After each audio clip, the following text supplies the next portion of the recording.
Next on the agenda is a presentation on the glass breakwater repair project.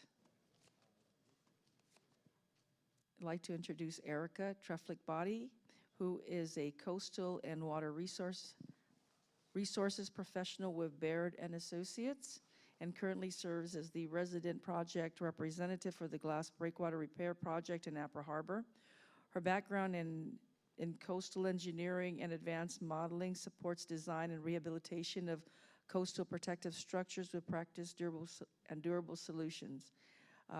Michael Delaney with Black was unable to make it today, so Erica, please. Thank you.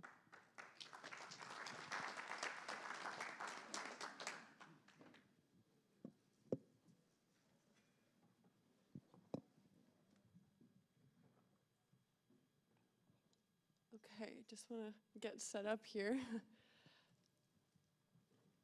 you need me to move my stuff? Oh, Yeah, there you go. No worries. thank you. Okay, good morning and half a day. My name is Erica, and I'm with Baird, and we're the coastal engineering firm that's completed the design for the glass breakwater repair project. Today, I'm excited to share with you the history of this critical structure, the challenges it has faced over its 80-year life, and details of the repair design that will strengthen its role in protecting both economic activity and defense operations here in Guam. The glass breakwater is Apra Harbor's first line of defense. For port operations, it reduces wave energy, allowing cargo ships to berth safely, cranes to operate reliably, and goods to move without costly delays. For naval operations, it ensures mission readiness by protecting berths, fueling stations, and critical assets from typhoon-driven seas. In short, this breakwater safeguards Guam's economic engine and its maritime security. Oops. Ooh, gotta learn how to drive this thing. Okay. All right. So in May 2023, Typhoon Mawar caused severe damage to the structure, highlighting the urgent need for comprehensive repairs. So NAVFAC launched the Apra Harbor Waterfront Repair Project, a $571 million design-build effort to restore the outer 5,800 feet of the breakwater. The contractor is TPC Non. It's a joint venture led by Black Construction, and the design team includes us at Baird, AECOM. Oh, I'm really driving fast on this thing. Okay. Oh, it's light touch. Sorry, guys.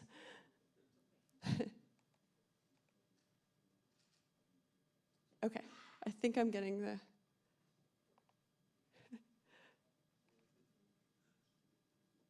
Okay, hopefully I can do it now. All right, so we're the designers. We're working on the joint venture project. So to talk about a bit of the history of this glass breakwater, it's named after Admiral Henry Glass, who was a U.S. Navy officer and played a significant role in the Pacific operations in the late 19th century. And construction of the breakwater began in 1941 and was completed in 1946 by the Seabees. The structure extends approximately 2.8 miles with depths reaching up to 36 feet. And building it required nearly 2 million cubic yards of rock fill quarried locally. And the outer layer of the structure is armored with stone ranging from 10 to 30 tons. What makes this truly remarkable is the feat of quarrying and hauling stones of that size with the equipment available at the time. Standing on the breakwater today, it is humbling to imagine the challenges the Seabees faced and overcame working in an active wave climate with limited machinery, yet managing to place and stabilize these massive stones. And beyond its engineering scale, it played a crucial role in history. Apra Harbor became a major staging area during the late stages of World War II, and this structure provided sheltered conditions needed for naval logistics.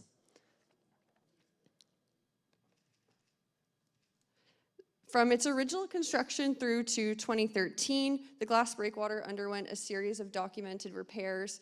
Each intervention was reactive in nature, addressing damage from storms and typhoons, but together they show the evolving history of how the structure has been maintained.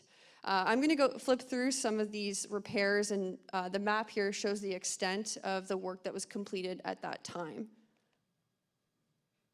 So starting in 1969, we had the first documented repair done to the seaward face of the breakwater. Some stones were added to refurbish volume that was lost.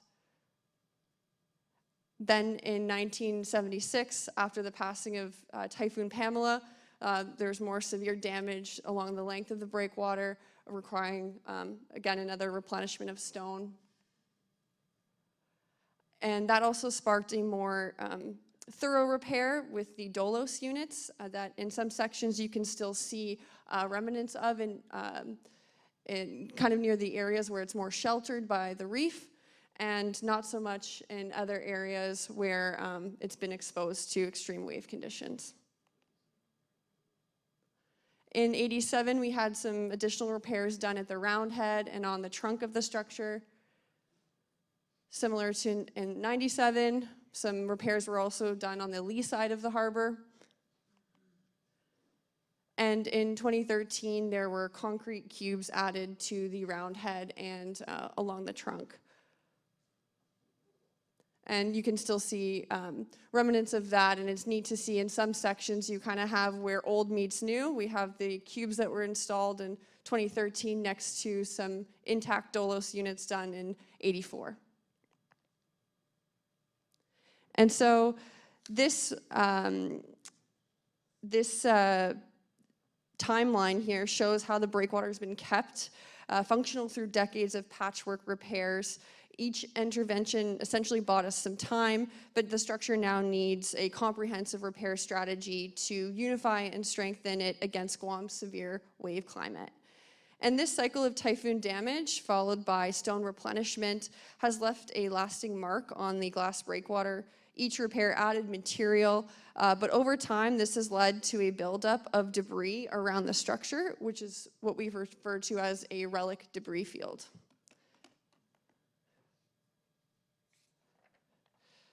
So you can see here the breakwater profile is much more significant in its footprint than it was originally constructed, surrounded by loose material and debris that is vulnerable to movement during storms.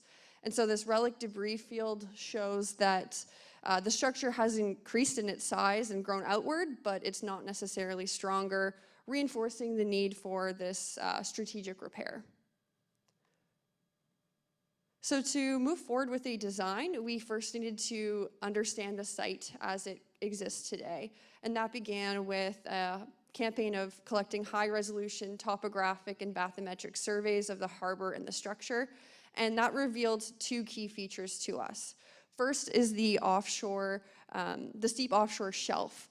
And it varies in width, so we can see near the roundhead, that orange feature, which is the shelf that I'm referring to, is quite wide, and as we move north along the trunk, it narrows and varies in its width. The other key feature is what I just referred to as the relic debris field. So essentially, the breakwater has a skirt of material surrounding it. We also needed to understand the size of the stone that already is on the breakwater. And to do this, we used an in-house software that we've developed called Stone ID, and it analyzes images to measure stone sizes. And this gave us a clear picture of the range of armor stone present on the structure, and both in the debris field, so in the submerged section, as well as on the slope, and help us plan with construction equipment requirements and what size and capacity we needed. We also needed to understand the wave climate, so we carried out a detailed wave study using numerical modeling. So in addition to the design wave conditions prescribed in the RFP, which is the offshore conditions, we analyzed long-term wind and storm records to understand how waves travel across the offshore shelf and interact with the breakwater. So this video here on the bottom shows that transformation from the offshore interacts with the shelf feature and breaks, and then interacts with the breakwater itself.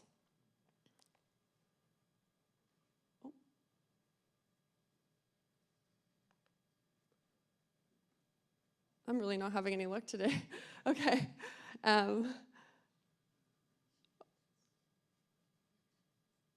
Is it?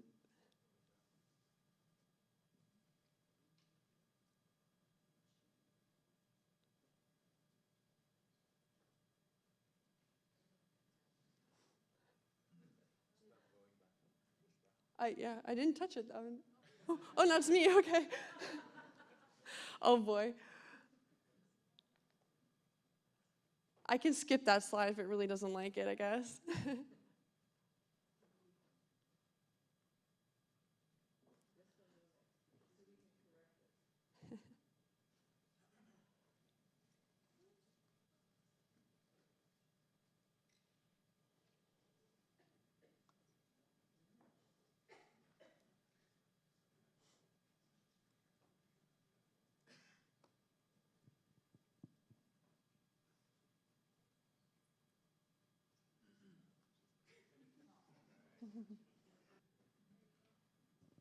Okay, let's see. Okay. Okay, we can skip that slide, I guess. It's not important.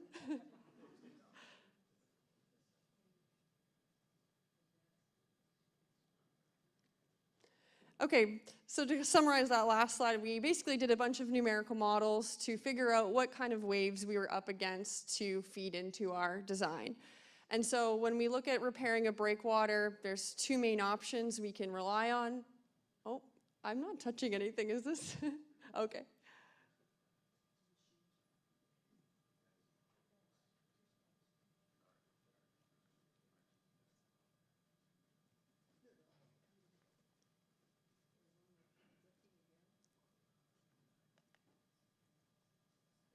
Okay, we'll just leave that one, I guess.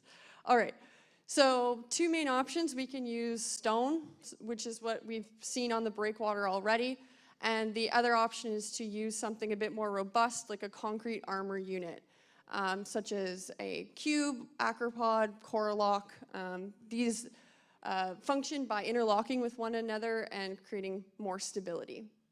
And after consulting with our design team and our construction team that was going to execute it, we weighed the different risks and options for constructing the breakwater, and we ultimately decided upon using acropod units. So the unit we decided on was the acropod. It is a 16 cubic meter unit, each weighing about 42 tons.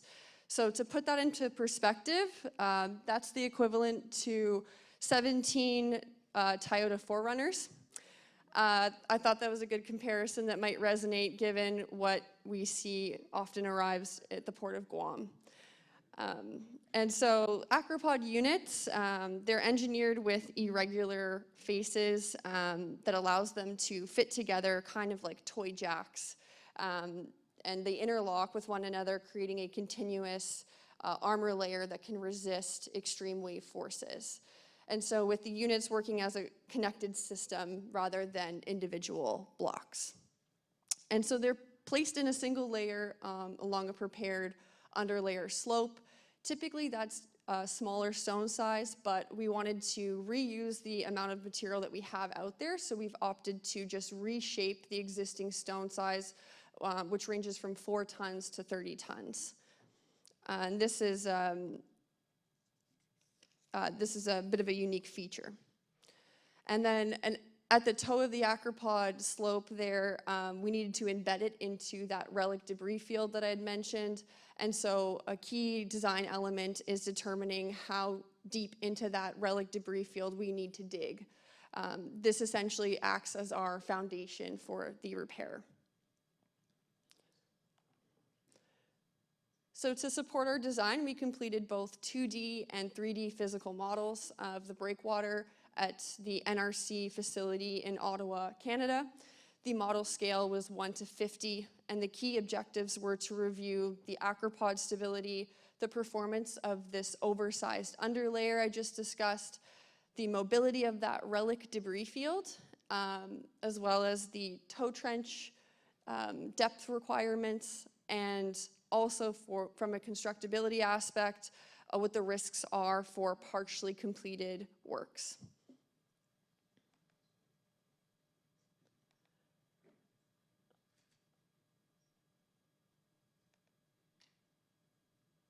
So the 2D model allowed us to test 4 different cross sections at the same time, all exposed to the same wave condition.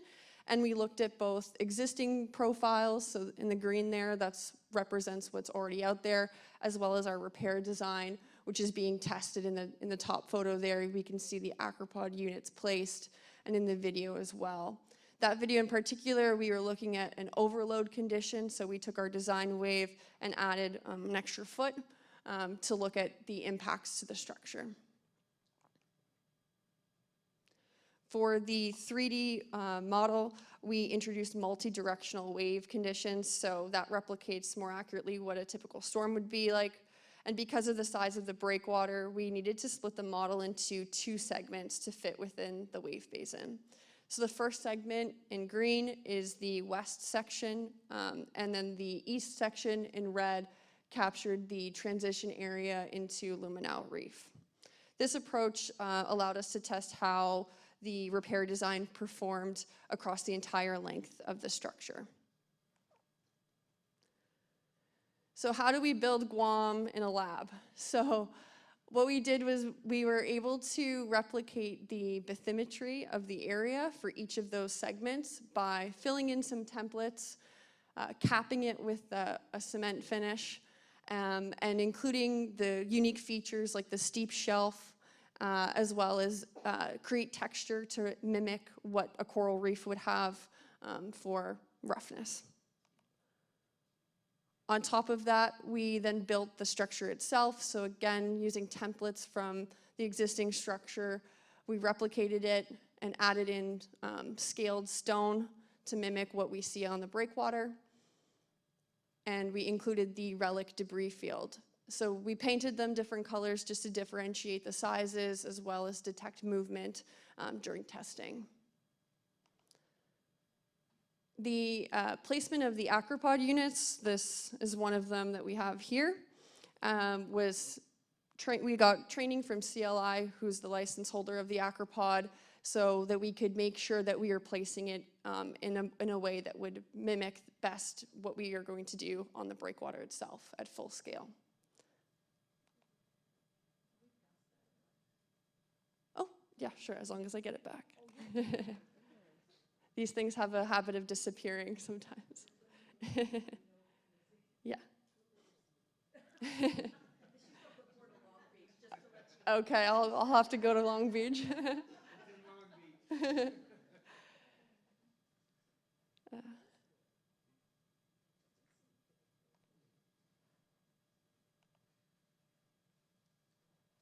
This once was a video. Anyways, so we have, this is a quick snapshot of a test in progress. So in this case here, we had waves coming from the west. And you can see it's interacting with that shelf that I discussed before and breaking and wrapping around the round head on this end picture here. Which one is the relic? The green is the relic debris field. Okay. Yeah. Thank you. No worries. So another phase that we tested in the lab was mimicking what partial construction would look like. So we had excavated working benches and partially built sections, and we exposed that to moderate storm conditions to see what the risks were when facing a storm during construction. We also did some additional resilience testing. So we purposefully removed units to mimic a breakage of a unit or a loss of a unit, and we exposed it to storm conditions again, and we saw that it had some reserve stability and no further extractions. We then repeated the process with the east half of the model, but this time focusing on some of the transition sections into the existing structure. Oh, yeah.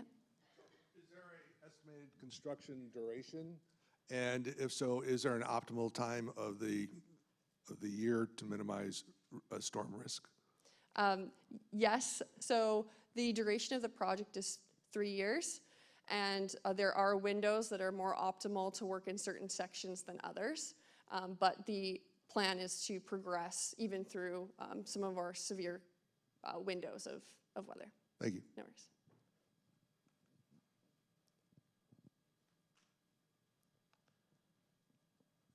Okay, so some key takeaways from the modeling campaign that we did is that our armor unit was suitably selected, so withstood the design waves and overload conditions.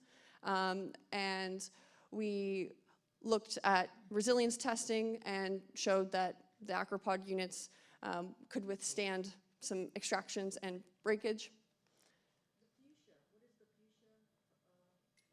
Yeah, so the fuchsia is the backfill. So after we put the tow units in, we'd have to cap that and protect it there. Yeah.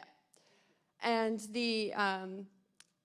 we also saw very few extractions, but these were only limited to when we exposed the breakwater to extreme wave loading, simulating 100+ years of storm exposure. So now to talk about our current phase, which is the construction phase. We are well on our way with construction. So it started in late 2025. We started mobilization and casting of the units. We have to date a 300-foot test section completed, and that was done in May. And as of today, we're over 1,000 units already casted. And this is an image of that casting yard here. So to construct the breakwater, there's 4 main stages. So first is to excavate and create a working platform from which the excavators can reach the relic debris field.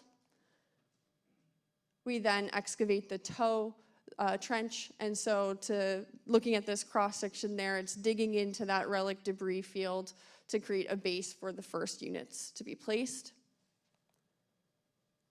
After that's completed, we have to backfill that working platform and complete the underlayer. So up top we can see the 60-20 putting the finishing touches on that underlayer section using the existing stone that's already there. And the bottom image, the bottom image there, you can see the tow trench that's been dug. And then we're ready to place the acropod units, and that's done through by using a crane and a series of sensors that can give us the real-time positioning and orientation of each of the model units to make sure that they're being placed appropriately. A neat thing that we've introduced for the project is a real-time forecasting system to show operable and ideal conditions for construction. So we have a wave buoy out on the breakwater that we feed into our forecast models, and we produce a daily report for the team that shows operable conditions and windows. So this has been really useful for staging and planning the project. And this one, for instance, is this week. So as of yesterday, we were in the green for placing some acropod units, but with Typhoon Dolphin passing north of us, we have some large swells, which would be putting us in the red for in-water work activities.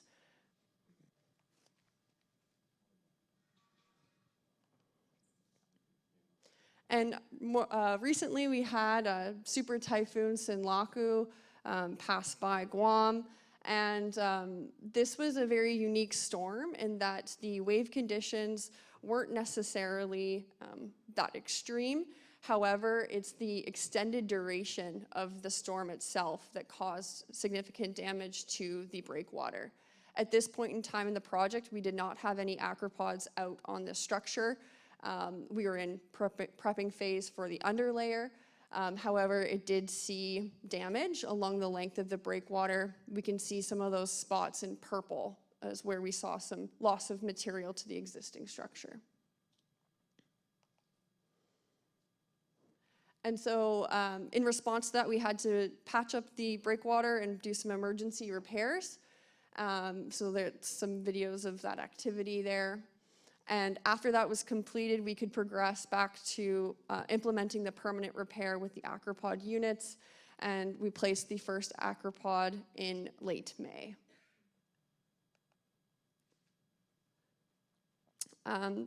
Shortly thereafter, we were impacted by Typhoon Bobby. At the time, we had 400 feet of acropods installed on the breakwater, and I'm happy to report that there was no significant damage to our repair portion of the breakwater, and there was some damage on other areas on the breakwater that do require additional repairs to be done. So looking ahead, the first step is to complete those emergency repairs due to Bobby and progress with the permanent repair design. That has proven in Bobby that that's the most robust solution for this breakwater, and it's been quite a project to be a part of. So the glass breakwater has protected Guam for over 80 years, and storms like Sinlaku and Bobby have reminded us how critical it remains today.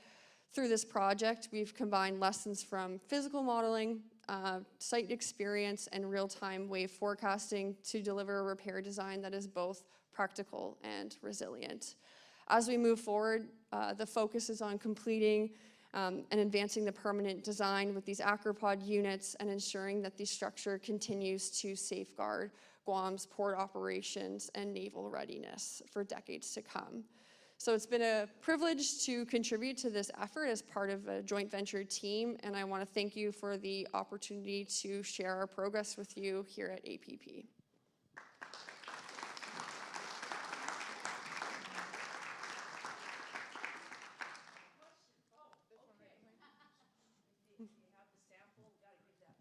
Oh yeah, where's Long Beach? I gave it to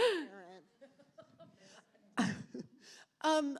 I don't know if you're the person to answer this, but I'm wondering if there's been any objection to the breakwater from environmentalists or any groups? I don't personally know of any of these objections, but we have been working with the environmental governing agencies and respecting coral spawning and all of the procedures that we need to get this done. Yeah. Okay. Can I go next? My question? Okay, perfect. Is the little sample you passed around, is that the same material as the actual acropods? No, that's a injection mold plastic type of model, but the actual units are concrete units. Any composite or just concrete? Just concrete. Okay, and then, sorry, follow-up question. When you were doing the simulation modeling, were you only testing for, I guess, immediate damage, or were you doing any sort of simulation for long-term damage, like by, exposing it to waves that were a certain percentage above what they typically see?